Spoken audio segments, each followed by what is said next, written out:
It's gotten windy here. It's gotten windy here. Oh, Alfonso Martinez started following me. Oh.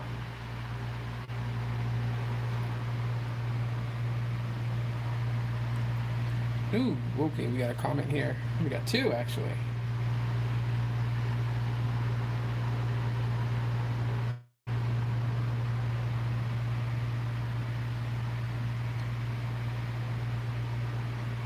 Ah, okay. I love this comment. I just replied to it, and then yeah, I got another reply. I forgot I shared this. So, let's see, this was on the live stream for the Pixel Pass and Pixel 6 and all that. Comment says, would you pay for a forever lease, monthly payment for the services of the phone? Then you return the phone in good condition after 12 months and upgrade to the next year for the current monthly uh, pass price. Maybe at 12 months, you have to either return in good condition or commit to the rest of the cost of the phone, either in one bulk payment or over monthly payments. And then auto pay is required. And in the agreement, it says you agree to pay for the phone 12 months. If not returned in good condition, or if not, you authorize the charge on your auto pay method. I reply back, well, Pixel Pass is not leased. It's financed with two different things. So you finance the device 24 payments and its bundles with Google Fi, Play Pass. Yeah, so okay, so the response I just got right now, I think having a forever phone plan where you always have the newest phone is intriguing. Yes, you never own the phone, but you never pay full price, and you have the option to own the phone or just keep upgrading. I don't know if you know this, Makayo Martinez. Hopefully, I didn't butcher your name. But what you described in your forever lease, that's exactly what the before they shut down. That was the Sprint Flex, like lease flex thing they did. Originally, Sprint had two different options of getting a phone. You can either lease a phone, which was leasing a phone, or you could. Hold on, let me do this finger before someone thinks I'm flipping them off. Or, or you bought the phone in installments, financing installments. But a lot of people got confused, and it really wasn't like people that got confused. It was store reps that got confused. Like store reps would be like, they'll tell you like, yeah, we'll sell you this phone, 24 payments, and the phone is yours. And then when they set up everything on your Sprint account, they would not accident, but just not knowingly had set you up on a lease rather than installment payments. And so to make it easier, what you just described in your comment about like a forever lease thing, Sprint came out with the Sprint Flex, which initially starts off as a lease. You lease the phone, you make monthly payments on it, and I think it was at 18 months, unless you were in good standings with your Sprint account, then you could do it at 12 months. But at 18 months, you had the option to upgrade, surrender back the phone, and get a newer phone. Or if you really like the phone, then you could option to buy it out. You could buy it out in one bulk payment to completely own it, or you can continue payments, but but the remainder bulk amount would be broken up in 6-month payments, and then basically that would be like 24 months completed. You paid off the phone. Um, I mean, to each his own. To answer that comment, to each his own. It really depends on the person, right? Like if a forever lease thing works good for you, then it works good for you. You know what I mean? Like other people could be judgmental and say what they want to say about those types of things, but again, I go back to this famous line that I use a lot, and that is, we're not we don't all walk the same path in life. You know what I mean? So I never judge people based upon how they want to buy a device, whether they want to buy it out full in cash, they want to buy it out in 24-month installments, or they want to just lease a phone and wrap it up in a case and take very good care of it, knowing that when something better comes out, they can just walk in and be like, okay, I'm done with this one. You guys can have it back, refurbish it, you know, uh, send it off for like a replacement, and give me a new phone. To each his own on that. Anyways, shouts out to Ray. I don't know what it is. Like Ray, So I'm using the Pixel 2 XL right now to live stream this. I have Los Mobile and the Pixel 2 XL, and you know, I'm using it. The Pixel 5 and the Pixel 4 is over there. I put Visible in the Pixel 4. Of course, Boost Mobile still in the Pixel 5, and then the Q-Link line is in the OnePlus Nord N10 5G. I'll do a speed test, you guys can see. When I did the live streams on Twitter and Facebook, it wouldn't let me live stream to YouTube. It just kept crashing. But to Twitter and Facebook, it allowed me to live stream, shockingly. I was able to host a live stream on Twitter. And so if you follow my second Twitter page, you guys should be able to find it. You guys should be able to watch and see. All right, so we'll do a speed test. This is a speed test on Q-Link. You see now how I try to shoot up, but then it got throttled down, and it's like below 1 megabit right now. It's like 0.8, 0.8 megabits per second speed on Q-Link wireless. 0.95. We're almost, okay, so we're at 0.98. Yeah. And then the uplink is like, you know, over 1 megabit. So we're looking at like 109, 107, roughly about there. Right? And obviously it's going to be like that because, you know, it's free service under the Lifeline program, right? So they give you enough to open emails and check emails and send text messages and all that, you know, all that stuff, right? And it was with these speeds I was able to live stream both on Facebook and on Twitter. So it's kind of funny.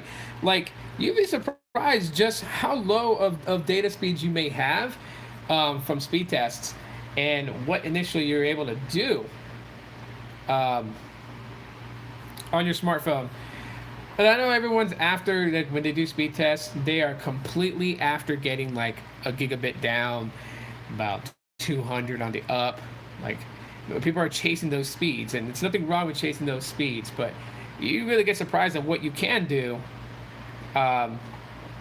with a low amount of speeds. And it sounds like it's raining. Oh, it is. It is raining. So, I won't be alive very long, but yeah, it is raining right now. It's crazy. Yeah, so it's shocking, just, you know, what I'm able to do with a smartphone, with a service that's very, very, very limited, such as that. Still be able to do things like watch YouTube. Like, I'll go to YouTube and I'll play one of my YouTube videos, and it may not be in, you know, in 4K. I'm not going to be watching it in 4K, but you know, nonetheless, I can still watch videos. I think it does it in like 480p or 360p. I'm not sure, but we got an ad running here. Oh, there goes it, buffered a little bit. Meet Google Fi, a phone plan by Google. With Fi, only pay for the data you use. Or go I'm going to be looking at a small screen like that, right? Does that look like terrible? Privacy and security features, and family. So talking about this, Google is reportedly working on a Pixel Pass subscription service. This would bundle with a Pixel phone purchase. Does that absolutely look terrible? Yes or no? Services, and there's no word on availability or pricing for the subscription. And again, I already did a speed test. You guys saw the speeds I was getting. There are several ways to buy a smartphone. You can still watch media. Thing about the 56, and I said the leak disclosed by YouTuber. Yeah, so generally, it handles okay. The only thing that I'm gonna be testing out here soon is the cameras on this thing and see if it's still plagued with the same problems. I did a full wipe, and yeah. So let me just snap a photo, put that on the gram later. You know, came out looking like that. Excuse my messy desk, but I'm gonna pop that later on IG. But yeah, I'm also gonna record video and stuff like that with this, and just kind of like test it out and everything like that. Just see how well it does. Yeah, man, I really didn't have much of a plan. I just wanted to get on live and just see who was awake and who was gonna chit chat.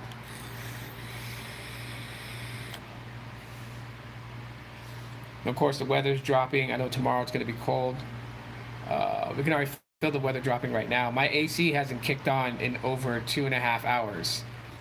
We were at high 70s around 6 p.m. I think right now, um,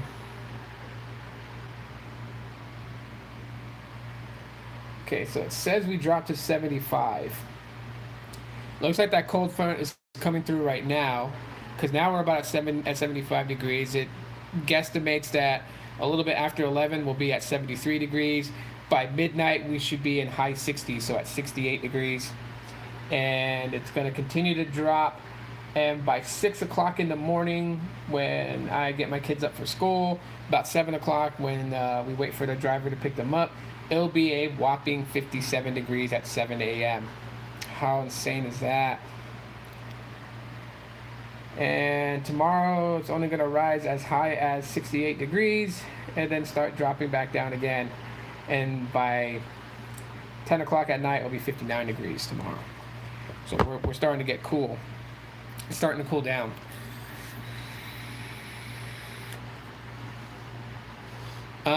Who's in here that's actually watching? Make yourself known, comment, say something, say what's up. I mean, I see, it shows me just one person is in the live right now. It's pretty late. Most of my peeps on the East Coast and the East Midwest, I call it, they're probably asleep.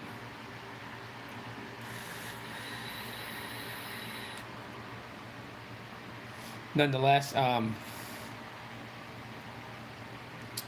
yeah, I don't know. Kind of stoked.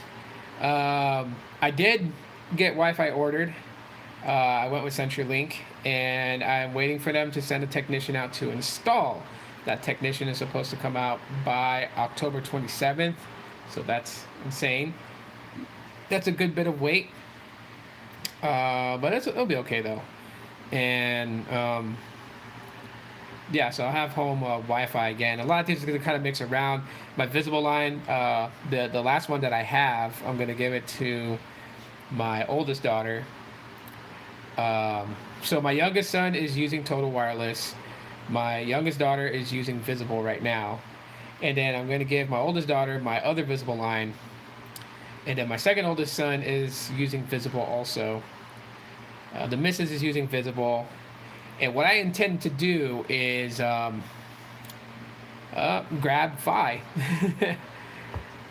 The Keylink line, I'm always going to keep it. I'm going to keep it as like a backup phone for like emergencies. It's really awesome. I'm going to do with it. That's the only thing I don't like about OnePlus. It doesn't have that thing to block like spam messages and everything like that. So let me just do this real quick and block that number, and it's blocked. I think that's one of my favorite things about Google Pixel phones is that you can have it pre-screened messages already before they even alert you, and if it's been flagged as spam, then like if that text comes to your phone, it really doesn't come to your phone. Like Google intercepts it and like tucks it aside and then lets you decide if it's spam or not and delete it off your phone. But if other people report it as spam, it won't interrupt you, and that's actually pretty cool. Also, I was watching TK's video and he said something pretty interesting that I thought was kind of cool. I'm going to look into it tomorrow, and I'm probably going to talk about it when it comes to YouTube. Apparently now, from what he says, is that YouTube does it now that, because people get plagued by trolls and people that come in and say some really mean things. According to TK, he says that if you create a bunch of troll accounts and they've been logged into your phone, and you troll by phone, or they catch you by your IPS address, I'm assuming that if I was to block a troll account, every other account that has been logged in onto that phone or through that IPS address, all those accounts get blocked. So it just blocks a bunch of them. If there's like a person who has like 11 troll accounts, and they have 11, so they can, like, if they get blocked on one account, they can switch to another one and just continue on trolling or whatever. Now they all get blocked just for one action of a block. One account being blocked bans all the other accounts. Even if one of the accounts is like a straight up account and the person is just trolling for fun, and so they built a troll account just so they can have fun, but then sometimes they genuinely watch your stuff and are well behaved, that account will get banned. And I think that's pretty cool. That's pretty cool of YouTube to do that. Something that I think we needed on YouTube for the longest time, and I'm glad that it's here. I'm glad that it happens. So anyhow, that's pretty much it for my quick live stream. I'm gonna hop off right now and probably give my sister a quick video call or whatever. So y'all take it easy, be cool, be safe. Those that came in and watched, thank you guys for coming in and watching, and I'll see you guys tomorrow.